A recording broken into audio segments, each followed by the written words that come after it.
you so much, Carol.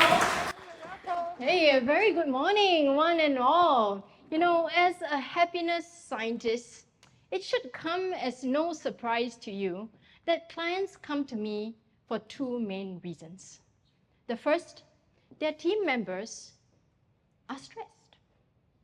They're not hitting their targets, they're feeling stagnant, they're not motivated. And the second reason is that the leaders are stressed because of reason number one.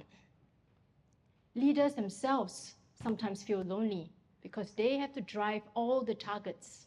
How many of you relate to that and are leaders in the room? Yes, I see some hands up. Now, whenever I go into a conversation with a client, because they come to me with certain challenges that they're facing, very often they would say, Sha-En, I want to have some training. My staff is not motivated and they're not performing.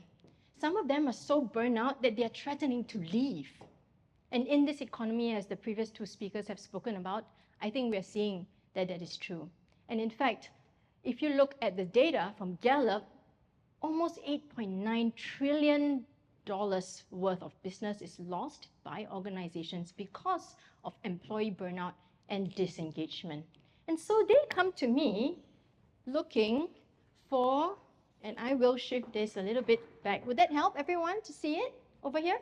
There? And they come to me looking for training. Sha-En, could you train my leaders? Could you train my leaders to communicate better so there's no misunderstanding?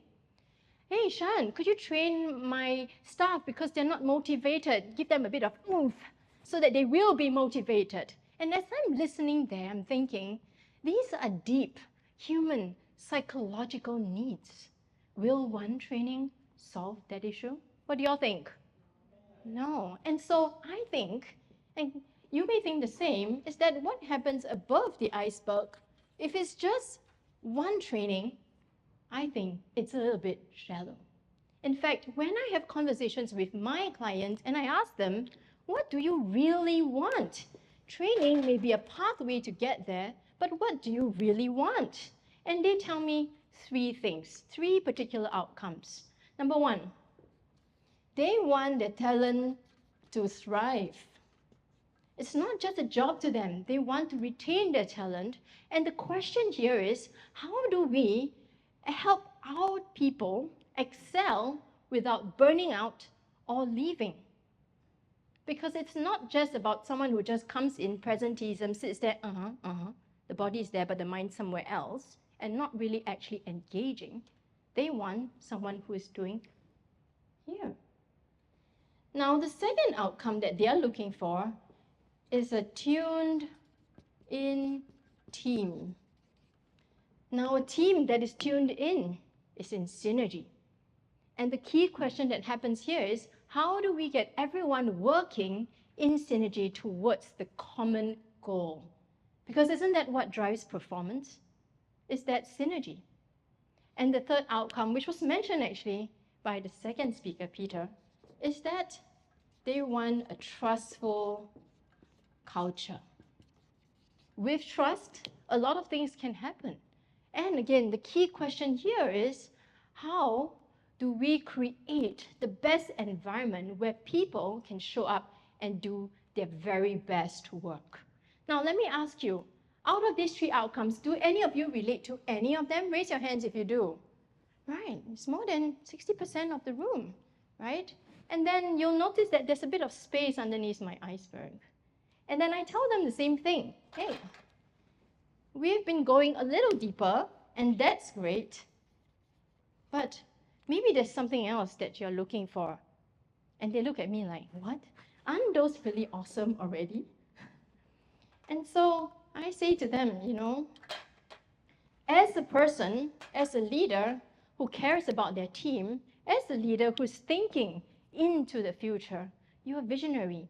You care about your people.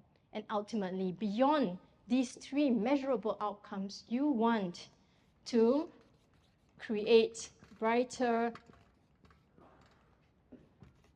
futures. You want to create a future that is bright not just for you, it's also for your team. After all, people spend so many hours at work. And also for the organization, a triple win. Everyone wins together. And as a leader, you deserve to create brighter futures. Now, what may be happening in your mind at the moment may be like, Sha-En, how do we get there? But before we think about the how, I think it's important for us to think about where we are right now. And so I'm going to show you on the screen 3 scales for you to start thinking about. And if you have an iPad or a pen, or you can just think about it in your mind, let's do a little bit of self-assessment. Where are you now? Let's look at the first outcome, thriving talent, with the question, how can we have our people excel without leaving or burning out? So on the far end of the scale, we call it the green zone, we have resilient contributors, people who are contributing, they're committed, they're putting in what they want and maybe even beyond, and they are resilient. They do this in the face of change and somehow they come out on top. And then on the other end of the scale, the red zone over here, you have individuals who are under the water. They are overwhelmed. And every day they come to work, their body's there, but nothing seems to get done. The next one up there, the amber over there, you have unmotivated staff. And for the light green one, you have a stable performer. They are contributing, they're very stable, but maybe they're not contributing all the way where you want them to be. Now, most of the people I speak to fall in either the amber zone or the light green zone. And so for now, I just ask you to take 5 seconds to 10 seconds and just make a quick assessment. Where are you on this scale of thriving talent? Now, the second outcome is a tuned-in team. And the question here is, how can we have everybody working seamlessly towards the common goal? Anyone here has ever known a sport called dragon boating? Yes, how many of you have actually gone into the water and done the dragon boat? Yeah, for those of you who have not heard of this thing called dragon boat, it literally is a boat with the head of the dragon, and you have maybe 12 to 20 members inside the boat, and everyone has a paddle, and they're going, ho, ho. And the better teamwork there is, the faster the boat goes, especially with the person in front to call it out. And so at the end, we have this thing called dragon boat synergy, the ideal case scenario where everyone is working seamlessly there. And on the red end of the scale is what we call siloed pursuits. Everybody has their own agenda, someone's going here, someone's going there, and you find that the boat is still stuck pretty much where it was when it started. And in fact, there's probably a lot of fighting that's going on. And then, of course, we have the in-between zones with the fragmented focus. There is a focus, but it's kind of all over the place. There is shared efforts in the light green zone. And so my question to you is, where are you now? When you think about your teams, when you think about you as a leader, your organization. And finally, we have trustful culture. How can we have an environment where everyone can show up and do their best work?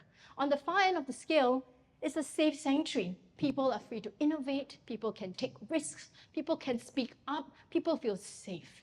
Because out of safety, people are willing to push the boundaries. And isn't that what innovation is? Because when they feel safe, they'll show up in a very different way than when they're in threat. And if we look all the way at the bottom, or the left side of the scale in the red zone is what I call toxic territory. I don't need to describe it. We all feel it in our bodies when I say the word toxic. And of course, we have the in-between zones, cautious climate. Maybe I will say something, but only if I can. And then we have the green zone, which is, well, there's a space, enough space for us to think, and it's fairly supportive. And again, for you to think about, where are you now on all 3 scales? Now, if you're visual and colorful like me, as you can see my jacket, you might be thinking in terms of colors. Some of you may have some numbers or some of the indicators in amber. Some of you may be in the light green zone. Some of you may be in the red zone. And some of you may have some of them in the green zone. No matter where you have indicated your current position, I'm just going to ask you to close your eyes for 30 seconds, if you don't mind.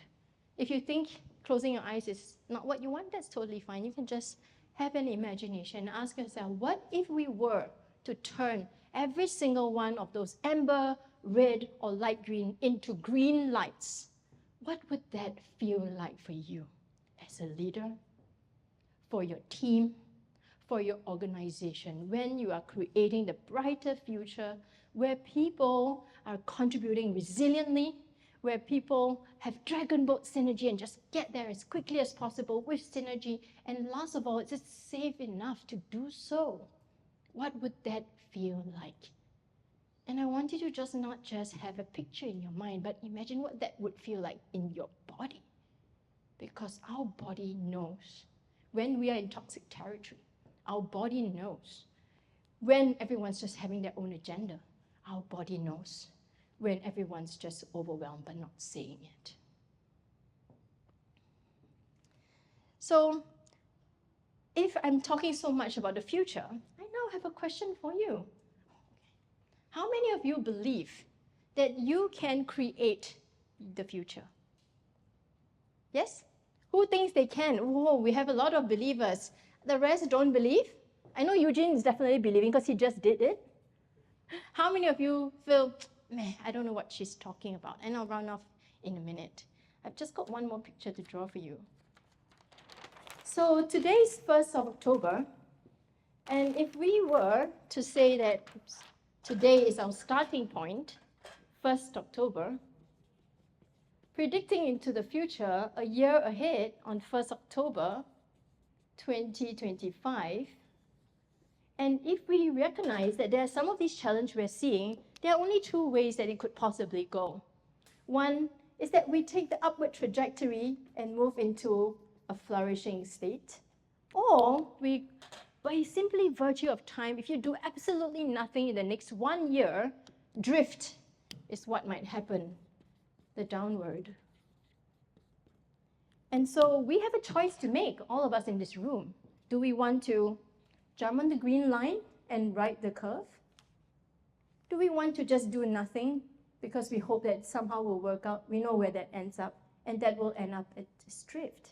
And today we are the closest to 1st October 2025 than we have ever been. And my question to you is, how long are you prepared to wait for the outcome that you want in your organization? Right? So connect with me on LinkedIn. I write a lot about leadership. I write about communication. And of course, as a happiness scientist, I write about happiness and well-being. Thank you so much.